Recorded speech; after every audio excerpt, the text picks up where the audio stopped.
तमिलनाडु में हम दो हमारे दो का कॉन्सेप्ट अब पुराना हो चुका है और वहाँ हम दो हमारे 16 का कॉन्सेप्ट शुरू हो गया है। जी हाँ, ये हम नहीं कह रहे, बल्कि ये कहना है तमिलनाडु के सीएम एमके स्टालिन का।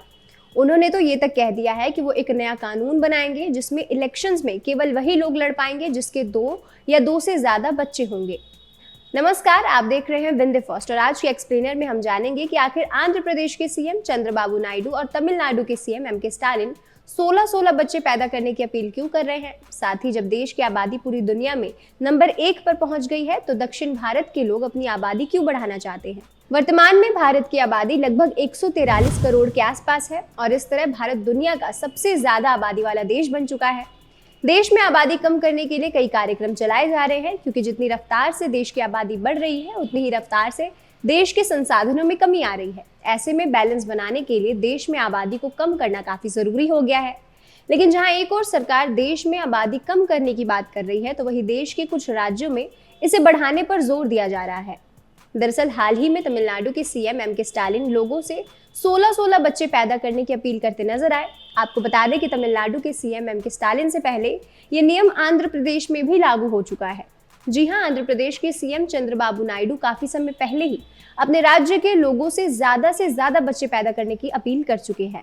दूसरी ओर रविवार को नागपुर में एक कार्यक्रम के दौरान आरएसएस प्रमुख मोहन भागवत ने कहा कि जनसंख्या में गिरावट चिंता का विषय है और उन्होंने 3 बच्चों की नीति की वकालत की। उन्होंने कहा कि हमारे देश की जनसंख्या नीति जो 1998 या 2002 में तय की गई थी, में ये कहा गया था कि वृद्धि दर 2.1 से नीचे नहीं जानी चाहिए। इसका मतलब हुआ कि हमें 2 से ज्यादा बच्चे की जरूरत है, यानी 3।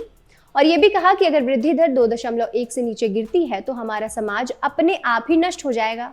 लेकिन सवाल है कि जब देश की आबादी बढ़ रही है तो आंध्र प्रदेश और तमिलनाडु के मुख्यमंत्री ज्यादा से ज्यादा बच्चे पैदा करने की अपील क्यों कर रहे हैं।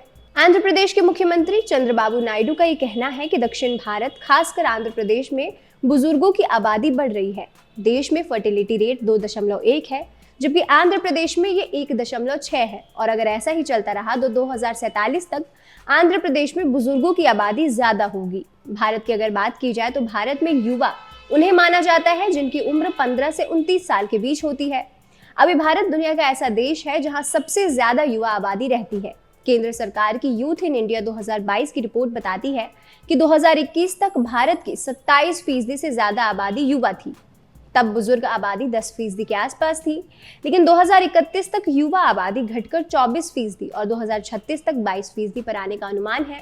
इसके उलट बुजुर्ग आबादी बढ़ने का अनुमान है। 2021 की अगर बात की जाए तो 2021 तक भारत में 60 साल से ज्यादा उम्र के लोगों की आबादी 10% थी। 2031 तक इनकी आबादी बढ़कर 13% के ऊपर पहुंच जाएगी, जबकि 2036 तक भारत में 15% आबादी ऐसी होगी जिनकी उम्र 60 साल से ज्यादा होगी। दक्षिण के राज्यों में आबादी बढ़ने की दर उत्तर के राज्यों की तुलना में धीमी रही। नतीजा ये हुआ कि यहाँ पर बुजुर्गों की आबादी बढ़ रही है और युवाओं की घट रही है।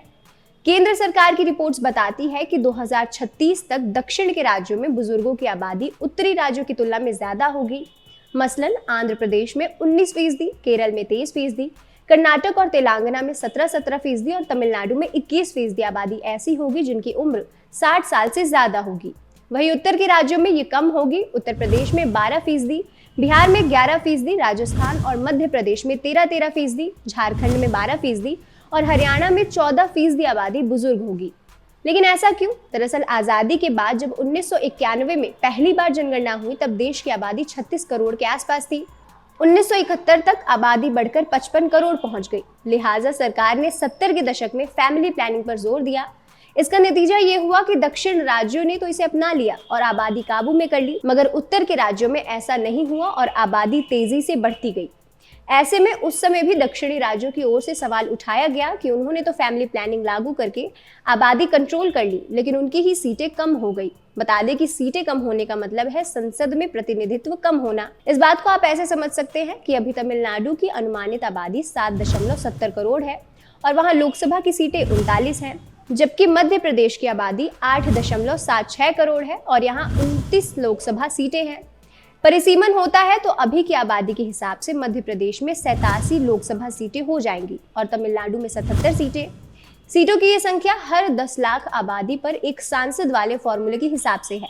जानकारी के लिए बता दें कि 2 बच्चे की नीति को लागू करने के लिए राष्ट्रीय विकास परिषद ने 1990 में केरल के तत्कालिक मुख्यमंत्री की अध्यक्षता में एक समिति गठित की थी, जिसने सिफारिश की कि 2 से ज्यादा बच्चों वाले लोगों को पंचायत स्तर से लेकर संसद तक सरकारी पदों पर रहने की अनुमति नहीं दी जानी चाहिए।